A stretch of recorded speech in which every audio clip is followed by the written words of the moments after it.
and welcome to the SIP Hour. You may be wondering, what is Judith Brown Dianis, one of the co-hosts, doing there by herself? Well, we're on spring break, and as part of the spring break, though, we want to make sure we're still connecting with you, and so we are doing several different episodes that are our favorites. So this is the best of the SIP. And so I have chosen one of my favorite episodes for today. And that was an episode that aired recently that was part of our Say Her Name series. And this one is from Policing to Politics. I really enjoyed the show because we brought on two experts in work with communities to transform policing. They're thinking about different ways of making sure that our communities stay safe. And in this moment, we need to be thinking out the box. We know that we have seen another spate of police violence against Black people. And it's time for us to think out of the box about how we keep ourselves safe. So sit back and listen to the show. Enjoy our experts, Ashley Henderson and Andrea Ritchie, as they give us information about how we can keep safe and free. Thanks. Good afternoon and welcome to Sunday Brunch with the SIP Hour, your go-to place on Sundays centering Black women. Your SIP hosts are Adrian Shropshire from Black PAC, Fatima Goss-Graves from the National Women's Law Center, Judith Brown Dianis from the Advancement Project National Office. Our girl Tracy Sturdivant is out today, and I'm Glenda Carr from Higher Heights. Y'all, we are officially in spring. We are officially out of Pisces season. I just had to throw that in for the last time. Much of the country. And into Aries season. And we are been highlighting a year since COVID-19, or again, back in the day, coronavirus, Rona. And so we are in a series of conversations around many things that were highlighted in 2020. And today we are having a conversation about that pandemic wall that many of us have smacked into, and a conversation about Say Her Name and the Breathe Act continued. And so certainly we want you to invite your network to this important conversation. So share the link. If you are not following us at the SIP Hour across platforms, please do as we grow the SIP community. But we want to know where you are watching from, what city, what state, and this is going to be interactive. Not that we have to tell our SIP community to be interactive. Y'all are some chatty people. But if you have any questions, drop them in the link so that we can include that in our conversation. So before we get started, even though we are in Aries season now, it is still Women's History Month. And today's spotlight is one of my faves, Billie Holiday. And as y'all know, there's a new movie out by Lee Daniels that highlights an important part of not only her career as a jazz musician, but leaning into her civil rights work. So take a look at the life and legacy of Billie Holiday. Billie Holiday, born Eleanora Fagan Gough in 1915, rose to prominence with her unique style which reinvented the conventions of modern singing and performance. After moving to New York with her mother in 1929, young Eleanora began auditioning at jazz clubs. She made debuts in little-known Harlem nightclubs. Around this time, she borrowed her professional name Billie Holiday from screen actress Billy Dove. Although she never received technical training and never learned how to read music, Holiday quickly became an active participant in the most vibrant jazz scene in the country as the Harlem Renaissance transitioned into the swing era. Holiday was discovered by producer John Hammond and made her first record as part of a studio group led by clarinetist Benny Goodman. From 1935 to 1941, her career accelerated. In 1938, Artie Shaw invited her to front his orchestra, making Billie the first Black woman to work with a white band. In the 1930s, she was introduced to the poem Strange Fruit, a horrific depiction of of lynching in the southern United States. The music was written just for Billie, and it became the hallmark of her concerts. Southern trees bear strange fruit. It's considered by scholars to be the first protest song of the Civil Rights era. Strange Fruit immediately became a cultural spark point and a hit record, too. In 1939, with Arthur Herzog Jr., she wrote God Bless the Child, a composition that transcends the ages and is now part of the Great American Songbook and Jazz Lexicon. Her music and life continue to inspire tributes, from Nina Simone covering Strange Fruit, Diana Ross starring as Lady Day in the film Lady Sings the Blues, to the 2021 Golden Globe-winning film United States versus Billie Holiday. Today, Billie Holiday is remembered for her musical masterpieces, her songwriting skills, creativity, and courageous views on inequality and justice. So many of you may not know my undergrad degree is actually in jazz studies. And I went to Hart School of Music in Connecticut at the Jazz Studies Department, which was founded by world-renowned jazz saxophonist Jackie McLean. And I grew up with Jackie McLean at the Artist Collective, which was a community-based organization, arts organization. And so I went to school on a scholarship. I actually didn't even audition. He sent a package to my house that said full scholarship. So I had applied to a bunch of other schools, and my parents were like, so we going here? Because Jackie is telling you to. And so it definitely shaped who I am today, but more importantly, the first song that Jackie McLean taught me, because there's not many jazz flautists who are solely, that's the only instrument I played. I wasn't a saxophonist who played flute, was he taught me God Bless the Child by Billie Holiday. And I have that piece of music that has his notes in the margins in my songbook. So Billie Holiday has a special place in my heart. Wow. Well, first of all, I didn't even know that. And my parents were very good friends with Dolly and Jackie. But anyway, McLean. So small world. All the Black people know each other.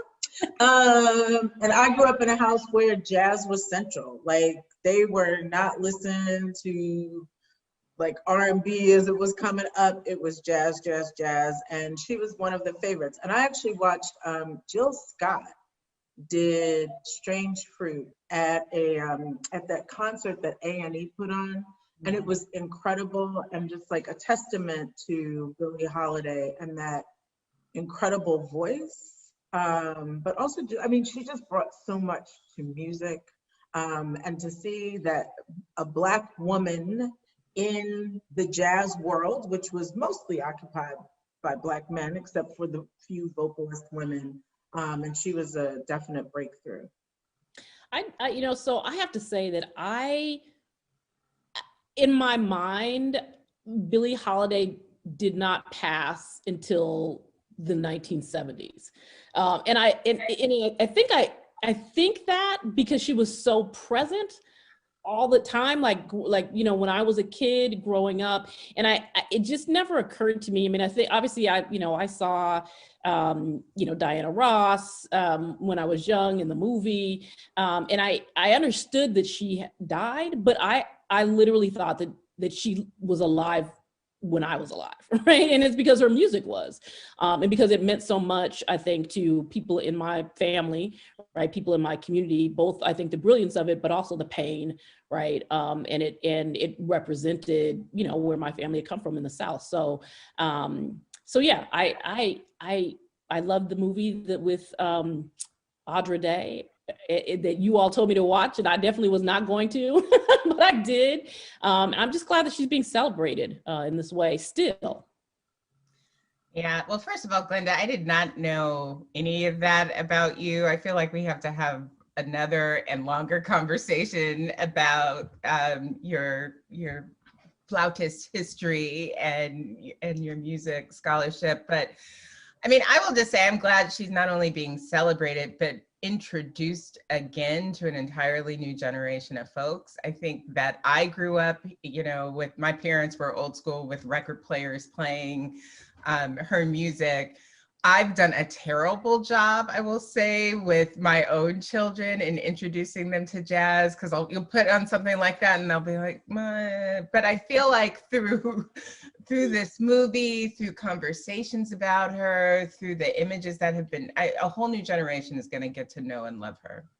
Yeah, and I think I want to just echo what Judith said, which was important, which is it was a genre that was dominated by men and Black men, but the women, not only were they vocalists, they were writers of music, and they were pioneer, probably were more leaned into the civil rights work than their male counterparts. And so, as I always talk about the women in my life, Judith, you reminded me, like, Jackie McLean knew, because I literally was in a department, there was only two women, young women. And so I think he recognized it was important for him to root my music in the women that were in that genre. So, can I just say one thing before we transition? Because you all were talking about moving into Aries season, where I know we're going to be celebrating Judith's birthday for the entire month, much like we just did Glenda's. But today is my mother's birthday. And I want to say happy birthday to my mother, who is celebrating at home with our family, and I am not there. So happy birthday, Mom. Happy birthday, Mom. Birthday, Mom. So we are going to keep our conversation going with this month, with Women's History Month. We really have devoted time to talking about Say Her Name. And last week, we actually had a conversation with Congresswoman Karen Bass and with Representative Attica Scott from Kentucky about the George Floyd Justice and Policing Act. And this Sunday, we wanted to talk some about, first of all, police violence against women, which does not get a whole lot of attention. And second, about the Breathe Act, which you'll hear more about. And so I'm excited that we're being joined by two of my movement favorites, who Advancement Project works closely with, Ashley Henderson and Andrea Ritchie. Ashley is the co-executive director, Center, Research and Education Center, which has a long history in the civil rights movement as providing space for the work of the civil rights movement. She is a longtime activist working around issues of mountaintop removal, mining, and environmental racism in Central and Southern Appalachia, and has served on the National Council of the Student Environmental Action Coalition. She's a board member, again, of Advancement Project. So I get to, and she has on the t-shirt today, by the way. You can buy that t-shirt online. But anyway, as a fundraiser for Advancement Project, sorry, I digress. Andrea, a Black lesbian immigrant, has been researching, organizing, advocating, and agitating around police violence against Black women, girls, trans and gender nonconforming folks for the past 3 decades. She is the co-author of Say Her Name, Resisting Police Brutality Against Black Women, and co-founder of In Our Names Network, a network of over 20 organizations, of which Advancement Project is one, working to end police violence against Black women, girls, trans, and gender nonconforming people. She is also author of the book Invisible No More, Police Violence Against Black Women and Women of Color. Both of them are active in the movement for Black Lives and have participated in the visioning and drafting of the Breathe Act. So welcome to the show, Ashley and Andrea. Thank you so much for joining us. Much for having us. Excited to be on the sit. Yeah, so welcome.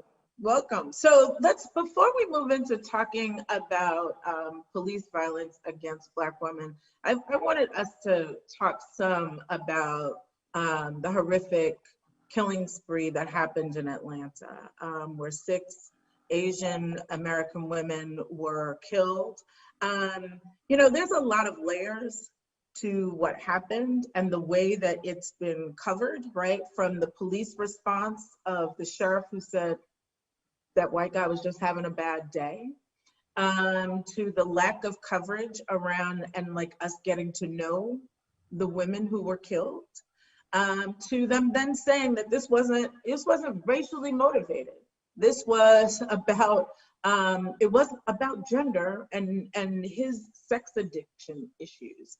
And so I wanted to start with you, Andrea, and then everybody please jump in on like, what is the analysis that we should be taking in this moment? Because first of all, from where I sit, the history of hate and violence against Asian Americans dates way, way back. Not just individuals, but our government also, with Chinese Exclusionary Act to the internment of Japanese Americans. You know, there's been lots of moments where our government has participated. So there's that level. And then the kind of like the way in which, and I think we were talking about this in the Kiki, the way that women, Asian women in particular, have been portrayed in the media, in Hollywood, as submissive, as sexy, but flirtatious. And, you know, like this way in which these tropes of Asian women, right, have kind of stuck with us, in addition to which the violence that wasn't just Trump, right, but it was, you know, all along Trump put some more gasoline on that fire. So, so I want to talk about, so Andrea, let's start with you. Like, what is the analysis that we should have in this moment? And the other thing I want to talk about is, and what should Black folks be doing in this moment?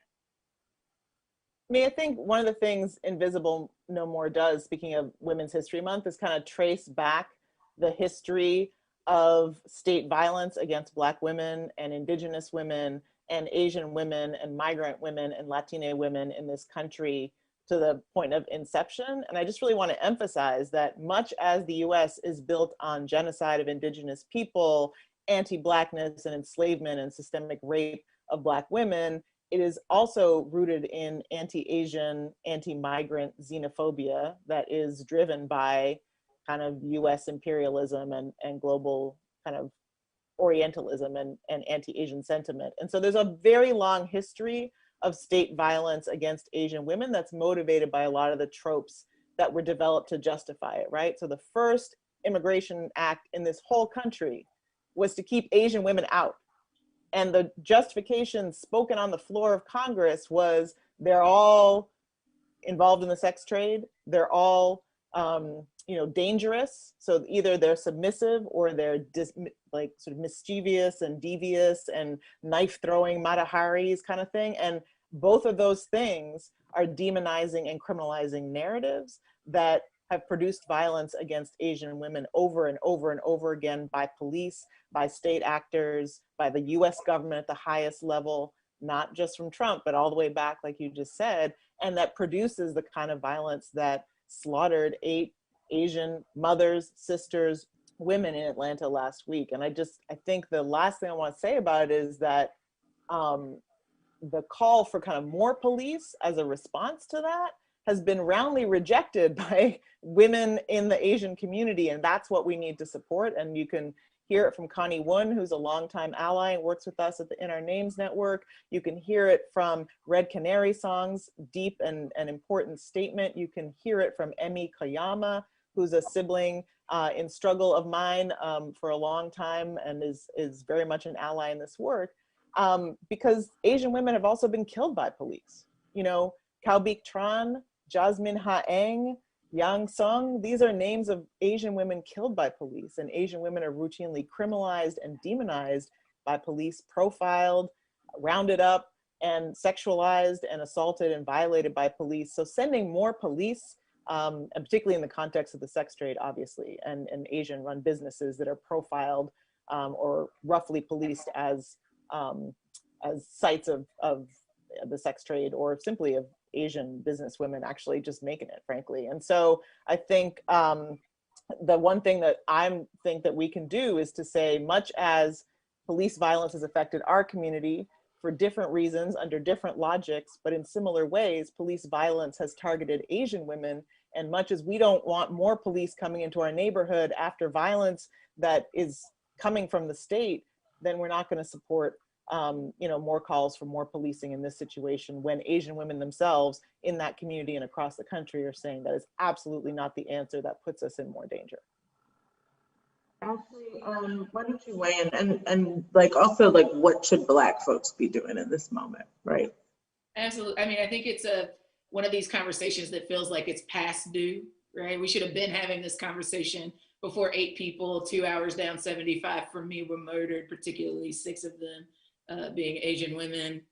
You know, I think that it's important to remember that police violence is impacting all of our communities, Black and Indigenous, Latinx, and Asian American, and not just in the ways that are like the brutal forces that we see that like arrest our people, but also the criminalization of their very identities before the arrest even happens, right? And then the incarceration of them after the arrest happens, that it's a life cycle of policing that doesn't just start with the arrest, or quite frankly, the inability of the police to keep them safe in the first place, right? That's actually the T, is that it's not even just about how police respond. Like, yeah, that cop that said that the guy was just having a bad day was trash. But actually what was trash even before then is that none of us kept them safe, including the police, right? Mm-hmm. So I think we should talk about the life cycle as Black people, both how it impacts us and how it impacts our siblings of multiple other identities. And then can I be honest, Sistren?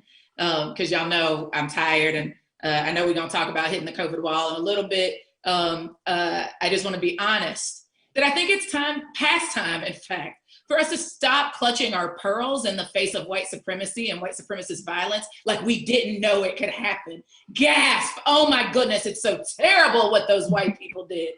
We've been knowing, y'all. And what it shows every single time, whether it was Charlottesville, the white supremacist attack on the Highlander Center back in March of 2019, the insurrection and near coup attempt on January 6th, right? Like all of these examples are just pebbles in the ocean of the absence of us having real conversations about what to do about white people that we just don't want to have. And frankly, beloveds, I think we got to talk about it. We got to talk about white supremacy. We got to talk about white nationalism. We have to talk about populist movements led by white people. And the secret is we have to have a conversation about where white people belong in our social movements, is they choose another America. And when we don't, they find other places of belonging that include police forces, the military, white supremacist organizations. We got to talk about white people. And maybe not all of us have to do it, but somebody does, right? Somebody needs to have this conversation. So I think those are a couple of things that Black people need to do. And I think in particular, my hope is that Black people recognize that like all of our good talk about collective liberation and solidarity and accountability, all 3 of which I've seen come up since these women were murdered in Atlanta, are conversations that we have to be accountable and contributing to, not just as a value, but as a practice, right? Like, what does it look like to support the Asians for Black Lives that showed up and showed out for us over the last several years, but in particular last year, the People's Collective, all advancing justice, right? Like all of these organizations that have consistently practiced solidarity with Black people, it's time for us to return and to do that not in a transactional way, but a consistent way so we never end up in this position again. Yeah. So I don't know if my co-hosts want to weigh on this before I pivot to what they were actually here to talk about. I don't want to lose the time with them on all the many questions that we have, but I just want to say that I peeked in on some of the morning shows, and they didn't have Asian people on talking about, they talked about it, they mentioned it, but they didn't, let alone Asian women. And I think that's another sort of easy thing that, Black people can't only be the only people who talk about race, especially in this moment, so. So let's turn to police violence against women. So I want to start, Andrew, with you, just because I think people, like, there are the deaths, the murders of Black women, but there's a lot of other ways in which police violence shows up against Black women. And there's a difference between what Black men and Black women experience. And so can you speak to that? And like also, and then I would like for both of you to talk about like, and how do we lift that up? Because too often, we're not talking about it. It doesn't make kind of like the news, et cetera. I think the first thing I want to emphasize is that Black women experience all the same kinds of police violence that Black men experience and Black people of all genders experience, right? Black women like Breonna Taylor are more likely to be killed by police when unarmed than any other demographic group, including Black men. And in Ferguson and Chicago, more Black women had traffic stops from police than Black men the year before Mike Brown was killed. The racial disparities in stop and frisk in New York are the same among women as they are among men. And, you know, we don't talk about that. So I just wanted to lift that up. You know, a Black woman recently spoke out about having been choked by Derek Chauvin before George Floyd. Thankfully, she lived to tell the tale.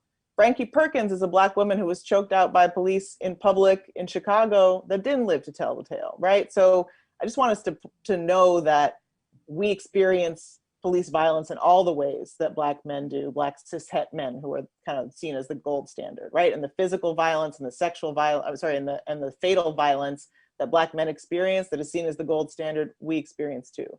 And if you expand the lens beyond that, you start to see a lot more Black women, queer and trans people come into view as we talk about sexual violence, right? As we saw with Daniel Holtzclaw. When we talk about policing and profiling of people in the sex trades, as we're just talking about, that affects Black women for sure, Black trans women, Black cis women, also Asian women and Latina women and Indigenous women. We also see Black women in the policing of pregnancy, including physical violence, police physical violence against Black pregnant women that directly the cops are saying, I'm doing this to you and you're lucky I don't kill your baby, because it's a direct attack on Black women's reproductive capacity. And of course, the policing of Black women's pregnancy and parenting. So, and then of course we see the cops literally are not just charged with policing like the lines of race or the lines of poverty or class, they're also charged with policing the lines of gender, and they always have been. And so there's a way in which policing of Black trans and gender nonconforming people is explicitly part of policing, whether it's about a bathroom, whether it's about what your ID looks like, whether it's about, I'm just gonna say to you, like, I'm gonna punch you in the chest because if you wanna act like a man, I'm gonna treat you like a man. Like, it's a real policing of gender that happens. And then another critical thing that I noticed in all the years of kind of documenting and representing folks and organizing with folks is that it happens in the context of calls for help, right? So we saw that with Tatiana Jefferson, we saw that with Charlena Lyles, we saw that with Kayla Moore, a Black trans woman who was killed by police when someone in her household called for help because she had some unmet mental health needs, and they were supposed to send not cops, but instead the cops show up and she wound up dead. And that a lot of the physical violence and fatal violence and sexual violence happens in the context of DV calls, calls for sexual assault. Like, people call the cops because they've been raped and the cops respond and rape them or sexually assault them. Or they call the cops because someone's hurting them in their home and the cops come and hurt them in their home. So what that teaches us is, if you put Black women at the center of conversations about policing and safety, you're gonna get much more quickly to the fact that we need to radically reimagine safety in this country. Defund police and abolishing police is a survivor-led effort. It's a demand for more safety, not less. It's us saying, people, survivors like me, saying, cops weren't there to help me, cops hurt me, cops didn't help anyone in my family, cops hurt people in my family. I want more for me, I want more for my mother, I want more for my grandmother, I want more for my sister, I want more for my comrades and siblings. And we're leaving more survivors behind with the current approach. Like, almost half of people who experience domestic violence never call the cops. 2/3 of people who experience sexual assault never call the cops because of all the things I just said. So what we're demanding is more safety, more options, more things that will prevent violence, that will intervene in violence, that will help us heal from violence. And there's lots more to say about that, but I think that there's so many reasons to be centering Black women, girls, and trans people in the conversation around policing. One is because we are part of Black communities and we're leading Black struggle to liberation. And so, you know, our stories can't be left behind as part of the struggles we're leading. But it has to go beyond visibility to action. I think that's, for me, where Say Her Name, it feels like we don't want to get stopped at visibility. Visibility is the starting point. It's what we draw from that. That comes out of it. And that's where it takes us to demands to defund police, to abolish policing, and to build a million kinds of safety that don't involve those things. So that, for me, is what is exciting about the Breathe Act and about the work that we're doing together at the Movement for Black Lives. And so I'm so excited to pass it on to Ash to talk about the legislation that we built that reflects that reality that we want more safety for everyone in Black communities.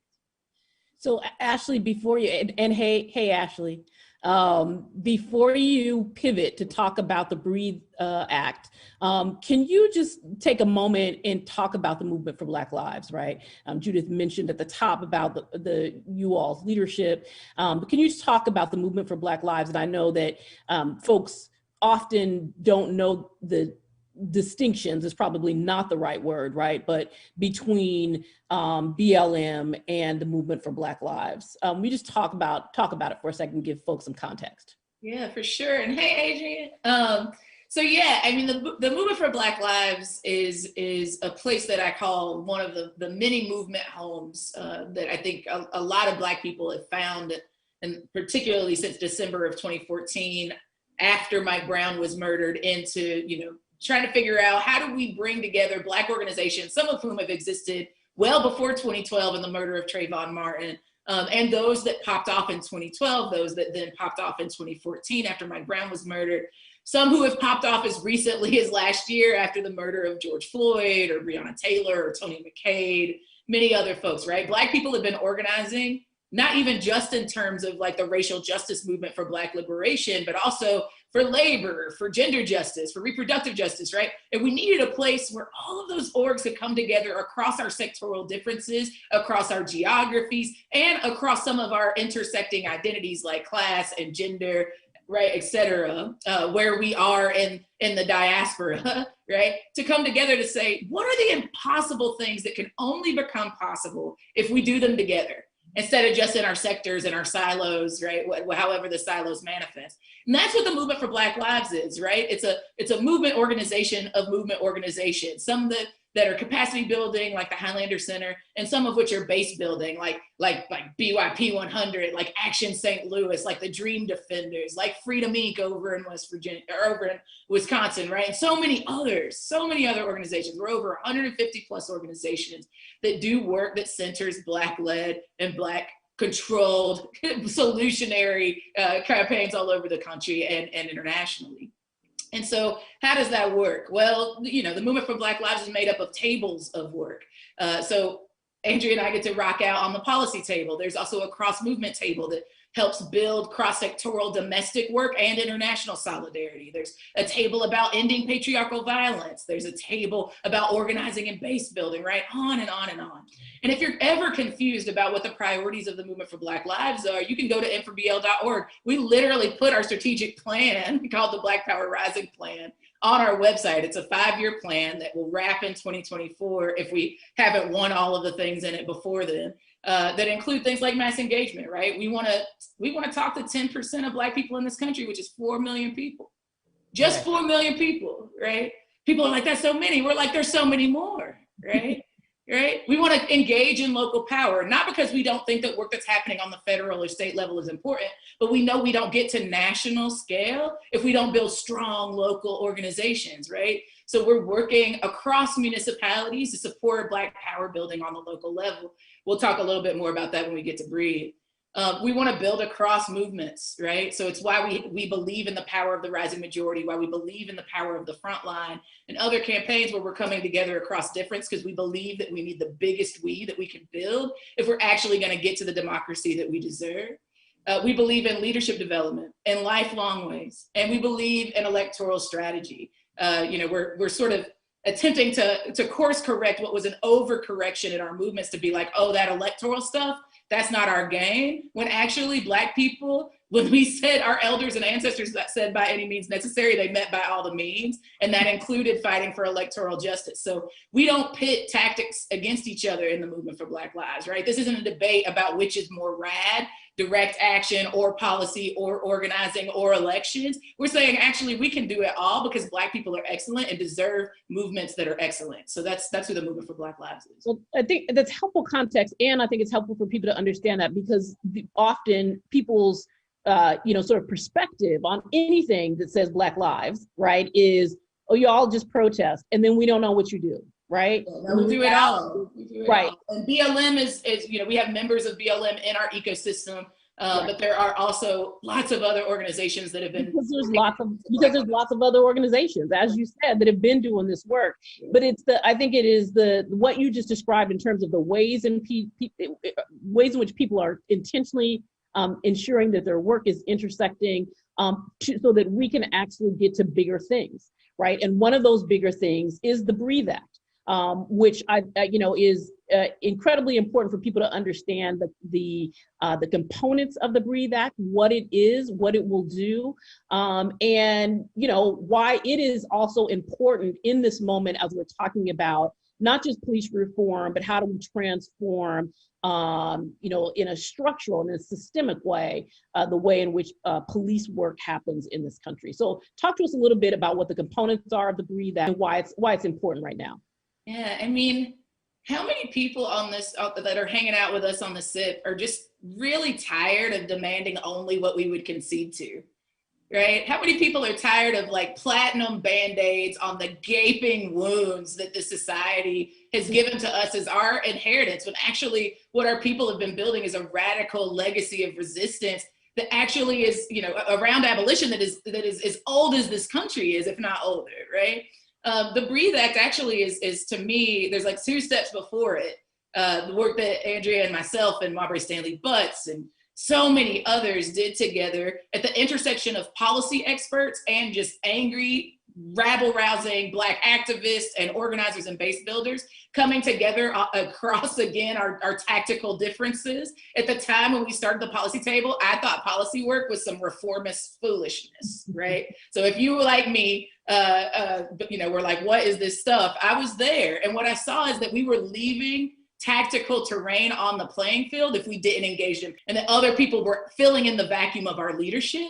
And so the policy platform, the Vision for Black Lives, answered the question of like, well, what do these angry protesters want? We were like, oh, let us show you, right? We can show you better than we can tell you. So we wrote a policy platform that was as big as we deserved, right? Economic justice, reparations, ending the war on Black people, investing in communities, and divesting from systems of harm, including, but not limited to, the punitive bureaucracy of policing and prisons in this country. And when we said prisons and policing and prisons in this country, we were talking about all of them. We were talking about everybody from like the little cop in your neighborhood that's like destroying your life, to the Customs and Border Patrol agent, to the Capitol police officer that hand walked that white supremacist out of the Capitol and back home to you, right? We were talking about all of them. When we talked about prisons and jails, we also meant detention centers, right? Because we're talking about all Black people, all of them. And so the Breathe Act, to me, the shortest way that I would talk about it is say, it is a legislative love letter that's building off of all of the work that we did to build the Vision for Black Lives, to respond to what myself and many others were saying in the streets when we screamed defund. This is the policy answer to that on the federal level. So the Breathe Act does essentially 4 things. It divests resources out of the systems of harm. It takes money from policing, money from prisons and incarceration, and second thing it does is invest those dollars into building healthy, sustainable, and equitable communities. Because we know when Black people win, guess what?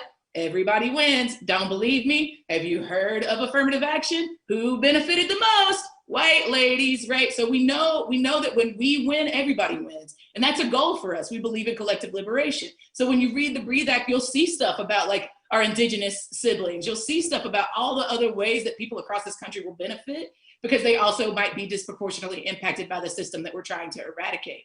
The third thing that it does is create new pots of money so that we can incentivize making sure that our communities are moving further and further away from the carceral state. And the fourth thing that we do, because we don't believe in putting forward policy demands to elected officials to be our saviors and that they just will miraculously be accountable by themselves because they're good people. Sometimes that might be true, right? I believe that like when Judy and Fatima and Adrian and everybody, when y'all run for office, that y'all will be the kind of elected officials that I just know will do the right thing without me having to protest you. However, that's not typically the case, right? Even the ones that are the best ones, right? So the Breathe Act actually creates mechanisms of accountability to elected officials so that they actually have to be held to a certain standard. So let me be real with you, that we don't have enough time for me to tell you about the Breathe Act. Breathe Act is 128 pages worth of love letter back to Black people about how to defund the police, how to move away from the carceral state, and how to give you what you want, whether that's reparations, in a lot of different forms, right? Whether you were impacted by the war on drugs, whether you were impacted by police brutality, if you were impacted by other forms of systemic violence by the state, it creates new ways of being together and more resources, more grant programs to stop everything from discriminatory housing processes to investing in our reproductive justice rights. There's so much in the bill because we don't believe in shortchanging Black people in federal policy. We don't believe in that anymore. So if you're wondering like why the BREATHE Act versus the Justice and Policing Act, well, to me, the answer is really simple. And this is not to shade my colleagues who are supporting justice and policing. I understand the attempt at harm reduction, but why I don't think it works is quite simply because even in name, it centers the system that we're trying to dismantle. There is no such thing as justice and policing. If so, surely 500 years into the institution, we would have figured it out by now, right? So the thing isn't that the system just is needing some repair. The issue is that the system is working exactly as it was designed to. And the BREATHE Act, I think, answers the question of how do we get to that place of having enough spaciousness to, you know, as this wise woman, Andrea Ritchie, often says, is to get 1,000 miles ahead of the harm in the first place, right? The BREATHE Act, I think, does that by creating the mechanisms by which we can reimagine in a radical way, like a root cause kind of way, the solution that creates the harms in the first place, right? It creates a situation where people can see themselves safe in a world without police. So that's what the BREATHE Act offers on the federal level. We've already seen great victories on the state level. Shout out to the comrades in Illinois that just passed the Illinois BREATHE Act. And we're seeing folks across the country figure out ways they can split up the bill to pass it on the municipal level as well. So clearly, we should have had a whole show on this because there's so much there.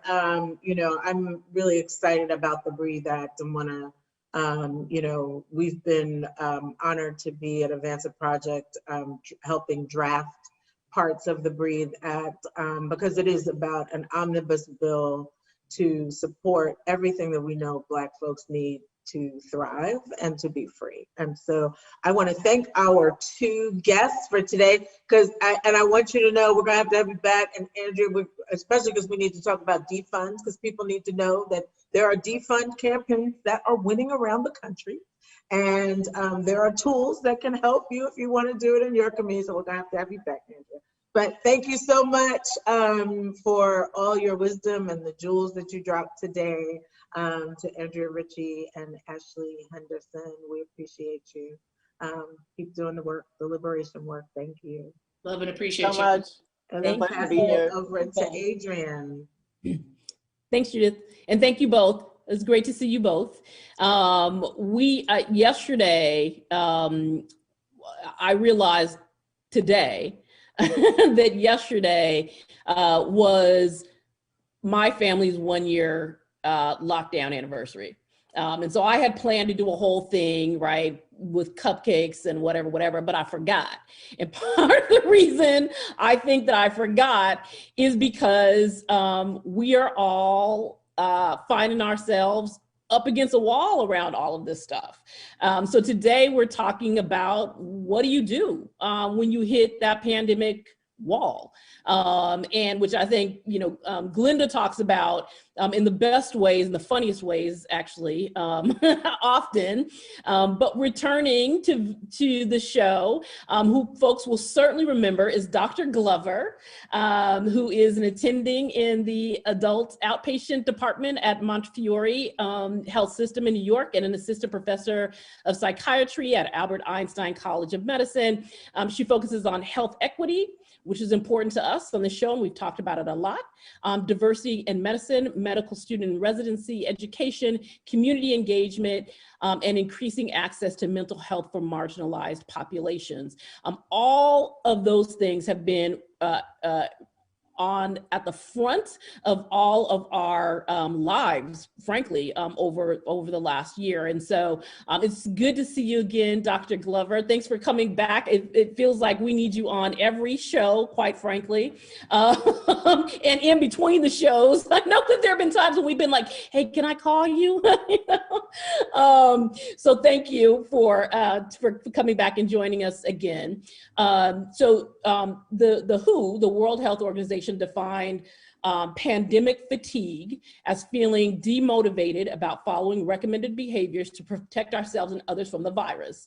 How do you think, so we see it all around us, right? Like from even in my neighborhood, 9 months ago when people were going for walks, everyone had a mask on, and now no one has a mask on, right? Or they have it down here and maybe they'll pull it up, right? When they walk past you. To all of the things that we're seeing in the news about, things going awry that we'll talk about a little bit in the hot topics. But what are the factors here that are causing people to just feel like they can't anymore, right? They can't do the things anymore that are supposed to be protecting us. So first of all, thank you so much for having me. And I just want to acknowledge Ash and Andrea. I so appreciate their discussions and they feed my soul. So I just thank you for that. So when it comes to navigating our pandemic fatigue, I think it's helpful to sort of give ourselves some grace because we've been so disciplined for a year. Usually people are disciplined so that they can go to the gym and have 45 minutes of rah, I'm super disciplined, look how hot my biceps are. We've been asking people to be fantastically disciplined and for a year. So it's completely understandable for people to be super tired of restrictions. So there's that, right? But also we know that we're still trying to survive a pandemic. And so part of that is there's always this voice in our head and there's always somebody in our lives who's like, girl, just go ahead and live your life. Whatever's gonna happen is gonna happen. You don't wanna live in fear. So you just wear your little mask and, you do what you can do, but so maybe you want to meet up with friends for a drinky and you don't know where people have been, but you got to live. So I totally understand the impulse. And you watch the news and the news says over 120 million Americans have gotten their vaccine, maybe one, maybe two, right? And so that may lead you to think I'm Gucci, I could go out. But that is actually not the way to go. Right? And so finding ways to just hold on till you get your vaccine, even after you get your vaccine, giving your body 2 more weeks to just keep on building up its immunity, that's where it's at. That is where your health resides. That's where hopefully your money resides. It's really in the waiting.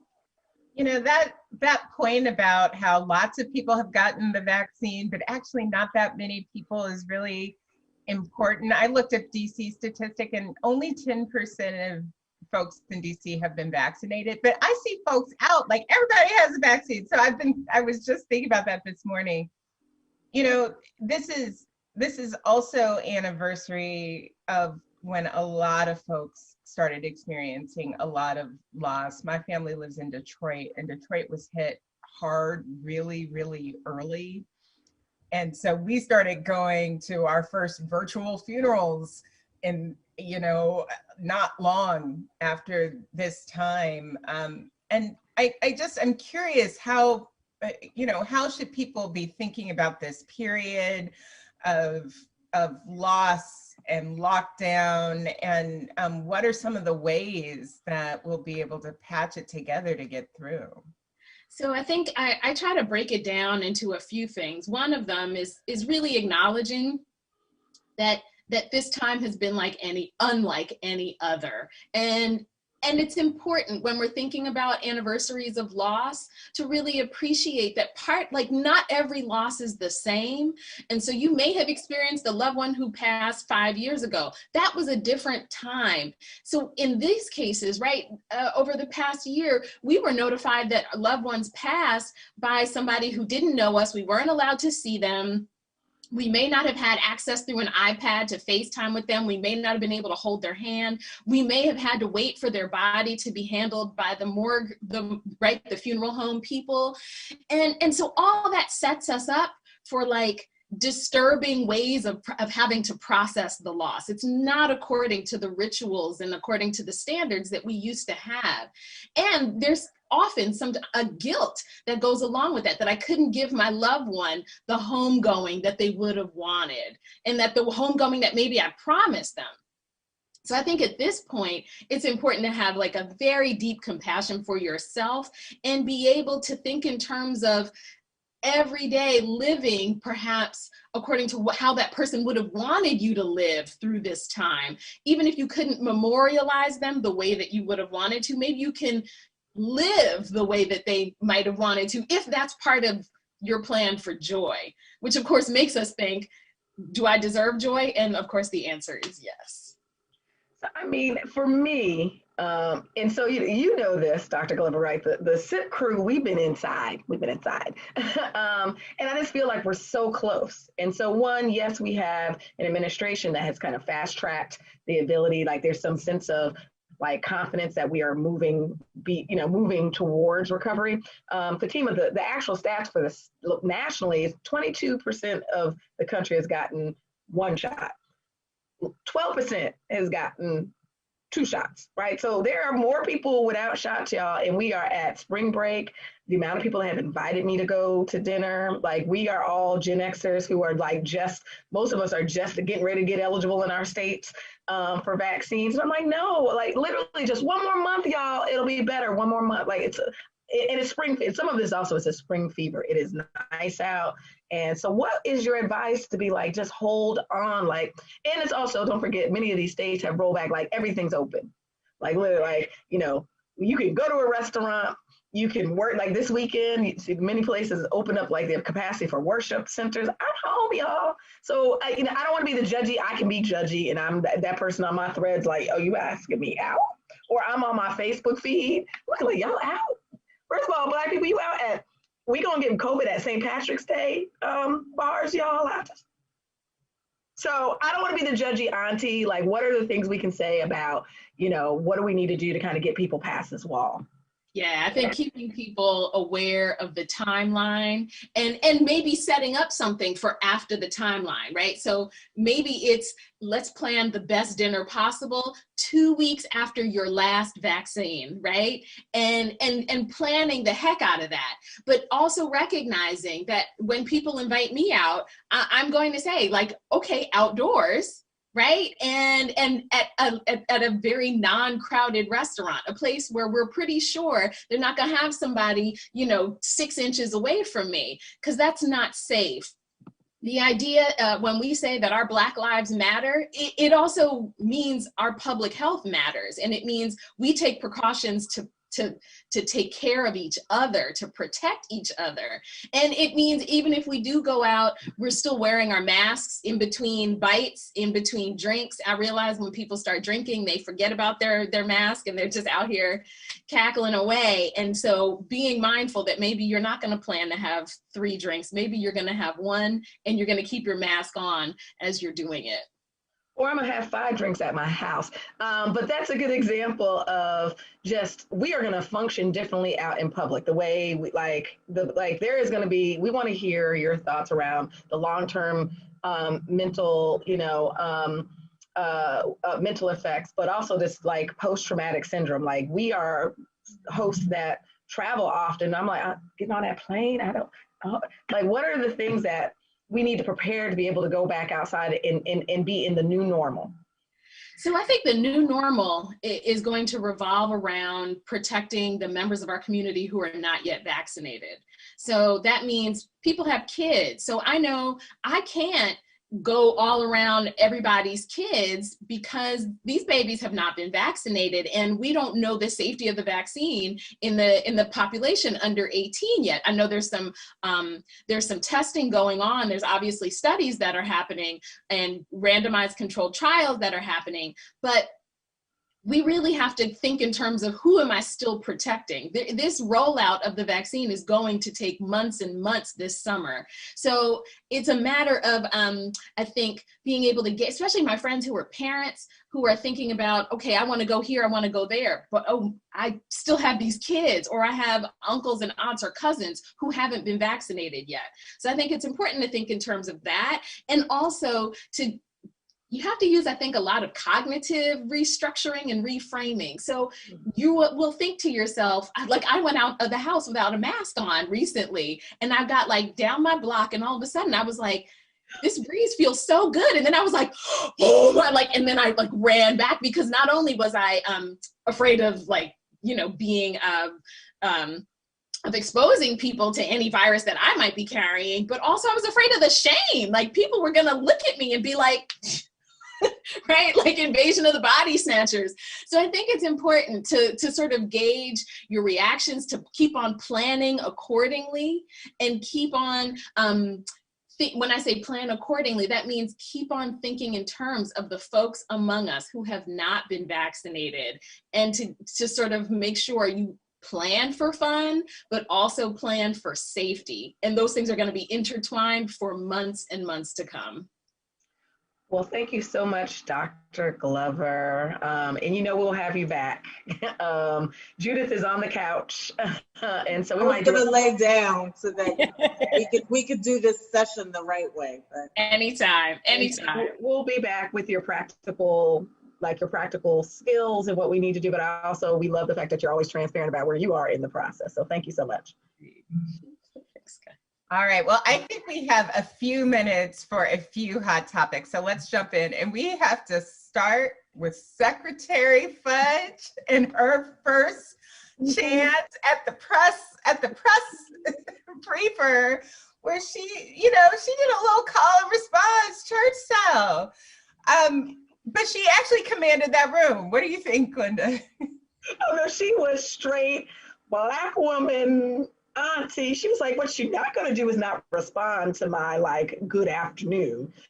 And if y'all haven't seen it, she's like, good afternoon. It was crickets, because clearly that is not what has happened over, I don't know if it has never happened, but certainly not over the last 4 years. And she was like, because your mother's done that where you've been rude, you rude. No, not on my watch. It was the best thing for the week. I don't know if you all I watched it over and over again. I don't know if you all have seen someone put an organ behind it. Have you all seen that one? No. It looks very going up to read the church announcements. She opens up her thing. Good afternoon. It is, so you got to look for that one. It is hilarious. But when I showed it to my kids, my daughter said, is she a public school teacher? Right? Because she had this moment of that's what my teachers did. I have a feeling we will see this again and again from Secretary Fudge, or the press will get in line. So we also got news, and we've been following this story on the SIP thread of Alexi McCammon, who had just been appointed the new Teen Vogue editor. And, Teen Vogue's entire brand really is about how they are progressive and young. And Alexi McCammon had apologized for tweets that she had put out in high school. She's young, so actually high school wasn't that long ago. So we're not talking about 30 years ago. This was less than 10, I think. And she just stepped back this week because some of her tweets were racist. I think there were some other problems with her tweets with anti-Asian racism as well. So in some ways, maybe she found herself falling into a new awareness of the racism that Asian people generally face in this country. Right call, wrong call? Yeah, I would say, young people, we didn't grow up with social media. And so you really have to determine how you're showing up on social media. But it's also hard when you talk about what was high school, but it's also Teen Vogue organizes teens, right? So it's hard to lead by example of a population that you were saying you had a bad judgment during a population that you're actually trying to engage in. So it's a lot there. I do. I also think that there's a teachable moment in here that I also think is perhaps lost in the decision, right? So I think that there's a part of the question for me that is, so how long does this follow her, right? At what point does she get to say, I have actually done the work, or I have, which is essentially what her apology was 2 years ago, and then again now, right? At what point does she get to, or do we give her the grace to say, yes, you've done the work and you move on? And what is the moment that we use in this opportunity? Because Glenda, to your point, this is a generation that is online all the time, and they do dumb stuff all the time, regardless of how much internet literacy they have gone through, right? And so what's the moment where we have that conversation about when you say and do something, not just dumb, but obviously racist or homophobic, right? Online, and what is the work? What is the work that you do? How do you transition out of it? And what should grace look like for those things? I think Adrian has named an entire show that we will have to schedule at some point. Before we go, Judith Brown Dianis, did you see the NCAA men's versus women's amenities? You know, I was tweeting about that. I mean, if you haven't seen it, you need to go online and see how the men in Indianapolis, NCAA, had this incredible gym to work out in. Their food, they had this buffet with fried chicken, all kinds of stuff. The women, they had literally one little thing of dumbbells and yoga mats. And yoga mats. And the food was inedible. And so shout out to Coach Staley, Dawn Staley from University of South Carolina, who made a statement about it and like highlighted that it isn't just about what you did now, but it's about the way in which you've treated women athletes all along. So, I mean, it's just sad, you know, as a mom of a female athlete, you know, I was upset because I've seen it for so long, and it's just got to stop.